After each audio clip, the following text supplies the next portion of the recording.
जी अस्सलाम वालेकुम। उम्मीद है आप सब लोग खैर खैरियत से होंगे। आज की ये वीडियो मरीज़ और डॉक्टर हज़रात दोनों ज़रूर देखें। ये वीडियो एक कौमी अलमियत पर है और इस वीडियो से मैं ना सिर्फ उस कौमी अलमियत को उजागर करना चाहता हूँ बल्कि हमारे अवाम को एजुकेट भी करना चाहता हूँ कि खुदारा अपनी और अपने इर्द गिर्द के लोगों की सेहत के साथ मत खेलें। हमारे पढ़े लिखे डॉक्टर हज़रात से लेकर इवन प्रोफेसर से लेकर हकीम, अताई डॉक्टर और इवन फार्मासिस्ट तक हर बंदा मेल प्रैक्टिस कर रहा है। मेरे हाथ में ये फ्लैजिल है, ये ऑगमेंटन है और ये राइजिक, जिसे आम लैंग्वेज में देसी ज़बान में मैदे का कैप्सूल कहते हैं। पाकिस्तान में ये 3 मेडिसिन कौमी हीरो की हैसियत रखती हैं और मुझे यकीन है कि मेडिसिन के लिए कोई नेशनल अवार्ड होता तो इन मेडिसिन को ज़रूर मिलता। मुंह से लेकर पखाने के रास्ते तक डाइजेस्टिव सिस्टम यानी खुराक की नाली के 100 मसले मसाइल हो सकते हैं, लेकिन कोई भी मसला हो ये मैदे का कैप्सूल हीरो की तरह हाजिर है। मोशन की 100 वजूहात हो सकती हैं, लेकिन कोई भी वजह हो फ्लैजिल हीरो की तरह हाजिर है। नाक बंद हो, नज़ला जुकाम हो, खांसी में बलगम आ रही हो, फेफड़े का कोई भी मसला हो, अगेन ऑगमेंटन लंगर की तरह बिकती है। ये बहुत बड़ी मेल प्रैक्टिस है और ये मेल प्रैक्टिस इतनी आम हो गई है कि अब मरीज किसी डॉक्टर के पास जाकर चेकअप कराने के बजाय खुद ही ये मेडिसिन लेके फार्मेसी से या किसी अताई डॉक्टर से खुद ही लेते हैं और खुद ही खाना स्टार्ट कर देते हैं कि डॉक्टर के पास जाएंगे तो भी वो यही मेडिसिन लिखेगा, तो क्यों ना खुद ही स्टार्ट करते खाना। पिछली वीडियो में भी बात की थी कि दुनिया मार्स तक पहुंच गई है। इवन मेडिकल फील्ड में इतनी तरक्की हो गई है कि पाकिस्तान से बाहर की दुनिया दिल के ट्रांसप्लांट कर रही है, फेफड़ों के ट्रांसप्लांट कर रही है। रोज़ाना नित नई दवाइयाँ ईजाद हो रही हैं, जबकि पाकिस्तान में चाहे डॉक्टर हो या हमारे खुद मरीज़ हों, ये नहीं जानते कि इन आम सी बीमारियों का इलाज किस तरह करना है। आलमी इदारे जैसे कि WHO, CDC या इवन सेहत के पाकिस्तान के नेशनल इदारे ये रो मर गए हैं कि कॉमन कोल्ड यानी नज़ला ज़ुकाम या मोशन या इस तरह की छोटी मोटी बीमारियों के लिए एंटीबायोटिक नहीं देनी। लेकिन हम ऐसी ढीठ कौम है कि सिर्फ अपना फ़ायदा सोचते हैं।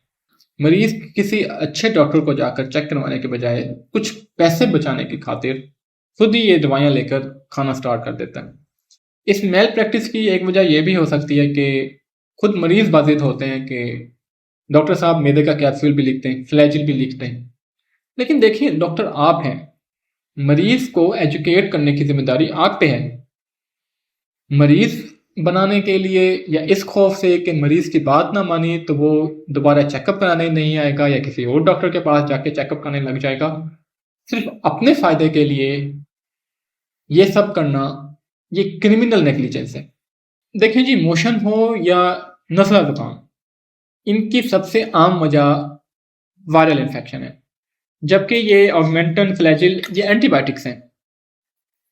जैसे अगर आपकी गाड़ी स्टार्ट ना हो रही हो तो सबसे पहले आप फ्यूल चेक करते हैं कि फ्यूल है या नहीं। इंजन, बैटरी या दूसरे जो गाड़ी के पार्ट्स हैं उन पर बाद में फोकस करते हैं, ऐसा ही है। इसी तरह मोशन या नज़ले ज़ुकाम की सबसे आम वजह, कॉमन रीज़न वायरल इन्फेक्शन है। ज़ाहिर और भी वजूहात हो सकती हैं, लेकिन आम वजह यही है। अब वायरल इन्फेक्शन के लिए ये एंटीबायोटिक्स देना ऐसा ही है कि सर्जरी इस बाजू की होनी हो और हम इस बाजू की सर्जरी करा लें। अगर आपको तेज़ बुखार नहीं है, तेज़ बुखार से मुराद है कि 101 से ऊपर बुखार नहीं है, आपका सीना बंद नहीं हो रहा, आपकी खांसी में बलगम पीला या सब्ज रंग का नहीं आ रहा या बलगम में खून नहीं आ रहा, या आपको पहले से कोई सांस या दमे का मसला नहीं है, तो आपको एंटीबायोटिक लेना तो दूर, किसी हॉस्पिटल या डॉक्टर को दिखाने की भी ज़रूरत नहीं है। हो सके तो अपने खाने पीने के बर्तन अलहदा कर लें कि आपके घर के दूसरे अफराद मुतासिर ना हों, वरना बस ब्रोफिन लें, एलर्जी की कोई दवाई लें और सुकून करें घर पे। इसी तरह अगर आपको मोशन में खून नहीं आ रहा, तेज़ बुखार नहीं है, पानी की कमी की वजह से बीपी लो नहीं हो रहा या आप निढाल नहीं पड़ रहे, तो आपको हॉस्पिटल जाने की ज़रूरत नहीं है या एंटीबायोटिक खाने की ज़रूरत नहीं है। ORS लें, हस्ब ज़रूरत ORS पिएँ और घर पे आराम करें। एक इंसान को एक ही साल में ये मसाइल, नज़ला ज़ुकाम या मोशन कोई 10 दफ़ा हो जाते हैं, मतलब इतने रूटीन मैटर है ये। इन रूटीन मसलों के लिए किसी डॉक्टर के पास जाने में हर्ज कोई नहीं है, लेकिन जब आप इन छोटे से मसाइल के लिए हॉस्पिटल इमरजेंसी में आते हैं تو وہ مریض جن کے لیے ایک ایک منٹ قیمتی ہوتا ہے، جیسے دل کے اٹیک کے مریض، فالج کے مریض یا اور ایسے مریض جن کو ایک ایک منٹ کی توجہ چاہیے ہوتی ہے، ایک ایک منٹ ان کی جان کے لیے قیمتی ہوتا ہے، تو ان کی توجہ متاثر ہوتی ہے۔ کوئی ڈاکٹر یہ نہیں چاہے گا کہ آپ کو توجہ یا ٹائم نہ ملے، لیکن جو ٹائم اور توجہ آپ کو دی جائے، اگر وہی ٹائم اور توجہ اس مریض کو دی جائے تو اس کی جان بچ سکتی ہے۔